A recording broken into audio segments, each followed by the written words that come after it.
15 अगस्त एक तारीख जो भारत के साथ साथ दुनिया के कुछ और देशों के लिए बेहद खास है।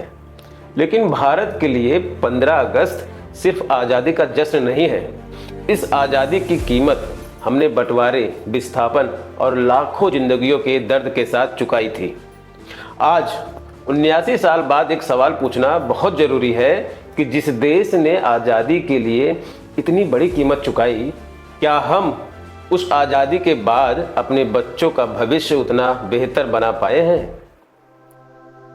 क्योंकि किसी देश का भविष्य उसकी ऊंची इमारतों या बड़ी अर्थव्यवस्था से तय नहीं होता। उसका भविष्य उसके स्कूल में तय होता है। इंसान की जिंदगी में सबसे अहम जरूरत क्या है? आप कहेंगे कि रोटी, कपड़ा और मकान, और आप बिल्कुल सही कहेंगे। लेकिन एक और चीज है जो हमें सिर्फ जिंदा नहीं रखती, बल्कि अपने दम पर रोटी कमाने का, परिवार संभालने का और अपने मेहनत से जिंदगी बनाने का रास्ता देता है, और वो है शिक्षा। तो सवाल ये है कि क्या भारत के हर बच्चे तक सामान्य और अच्छी शिक्षा पहुंच रही है?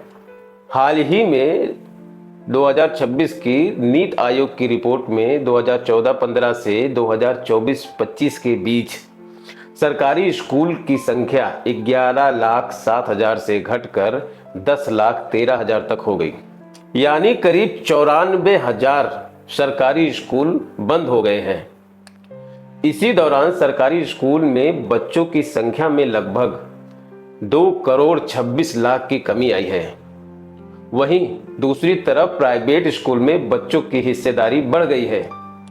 इसका मतलब यह नहीं है कि सरकारी स्कूल खराब है या हर प्राइवेट स्कूल अच्छा है, लेकिन एक बात साफ हो गई है कि अच्छी शिक्षा की मांग बढ़ रही है और प्राइवेट स्कूल की फीस बहुत से परिवार के लिए आज भी बड़ी चुनौती है। और यही एक आम परिवार के मन में सवाल आता है, अगर मैं अपने बच्चे को अच्छी शिक्षा देना चाहता हूं, लेकिन महंगी प्राइवेट स्कूल की फीस नहीं भर सकता, तो मेरे पास क्या विकल्प है? जस्ट इमेजिन, अगर आपका बच्चा आपके शहर के किसी अच्छे प्राइवेट स्कूल में बिना फीस के पढ़ सके।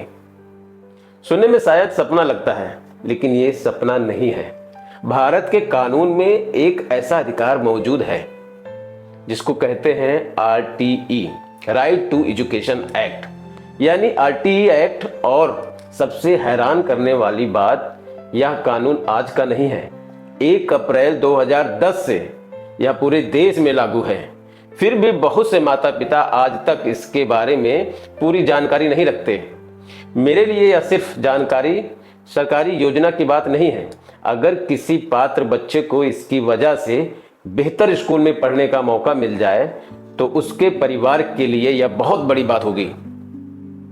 और अगर इस वीडियो की वजह से एक भी बच्चे को इसका फायदा मिल गया, तो मैं कहूंगा कि यह वीडियो बनाना सार्थक रहा। इसलिए इस वीडियो में हम सिर्फ RTE का नाम नहीं बताएंगे, हम जानेंगे कि RTE क्या है और कौन इसका लाभ ले सकता है, किस प्राइवेट स्कूल में RTE सीट कितना मिल सकता है, एप्लीकेशन कैसे भरना है, कौन कौन से डॉक्यूमेंट चाहिए और फॉर्म कब निकलता है, और सबसे जरूरी, अपने इलाके के स्कूल में RTE की सीट कैसे देख सकते हैं। अगर आपके घर में, रिश्तेदार में या पड़ोस में स्कूल जाने की उम्र का कोई बच्चा है, तो इस वीडियो को अंत तक जरूर देखिए। हो सकता है ये जानकारी किसी बच्चे के भविष्य में सचमुच फर्क डाल दे। साल 2002 में संविधान में 86वां संशोधन के बाद शिक्षा को मौलिक अधिकार बनाने की दिशा में आर्टिकल 21A जोड़ा गया। इसके बाद राइट टू एजुकेशन एक्ट 2009 बनाया गया और 1 अप्रैल 2010 से लागू हुआ। इसका मूल मकसद 6 से 14 वर्ष के बच्चों के लिए मुफ्त और अनिवार्य शिक्षा सुनिश्चित करना था। और RTE का एक बेहद अहम प्रावधान है कि प्राइवेट स्कूल में कम से कम 25% उन गरीब बच्चों के लिए होनी चाहिए जो प्राइवेट स्कूल को अफोर्ड नहीं कर सकते। यानी जिस प्राइवेट स्कूल की फीस देखकर कई परिवार पीछे हट जाते हैं, यहीं आरटीई के तहत पात्र बच्चे के लिए एक रास्ता खुल सकता है। लेकिन एक बात यहाँ समझ लेना बहुत ज़रूरी है कि एलिजिबिलिटी पूरे देश में बिल्कुल एक जैसा नहीं होता, इसलिए अपने राज्य की ऑफिशियल गाइडलाइन जरूर देखिए।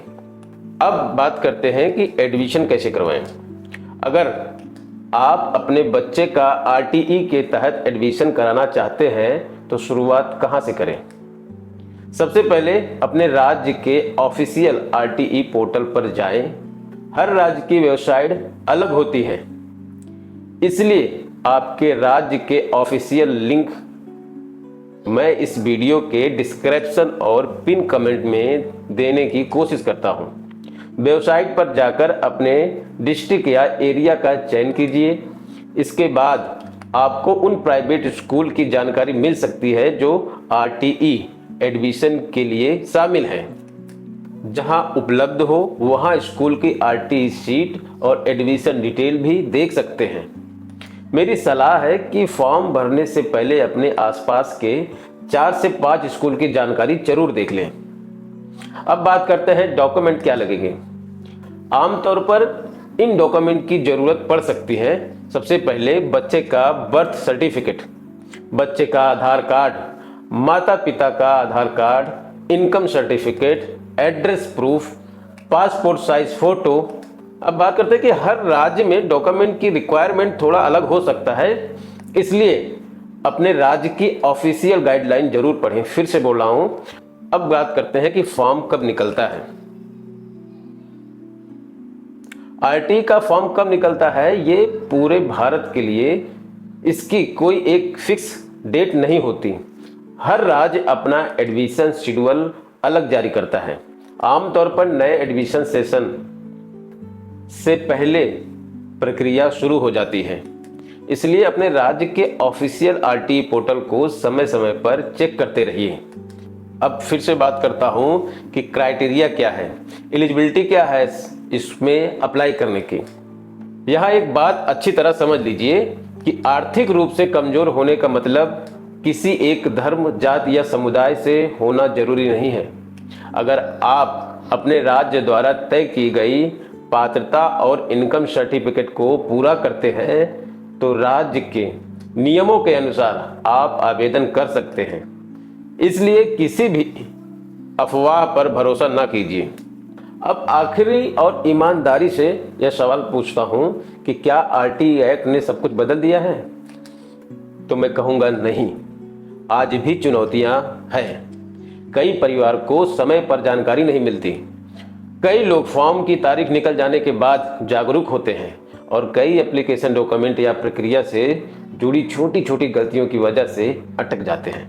लेकिन इसके बावजूद भी आरटीई एक ऐसा अधिकार है जिसकी जानकारी हर पात्र परिवार तक पहुंचनी चाहिए, क्योंकि किसी भी बच्चे की पढ़ाई सिर्फ उसकी आज की जिंदगी नहीं बदलती, उसके पूरे परिवार की अगली पीढ़ी बदल देती है। और शायद यही आज़ादी का सबसे खूबसूरत मतलब है। सिर्फ देश का आज़ाद होना नहीं, बल्कि हर बच्चे को अपने भविष्य को बेहतर बनाने का मौका मिलना चाहिए। अगर इस वीडियो को देखने के बाद एक भी परिवार सही समय पर अपने बच्चे का आरटीई एडमिशन करवा पाता है तो मेरे लिए इस वीडियो का मकसद पूरा हो जाएगा।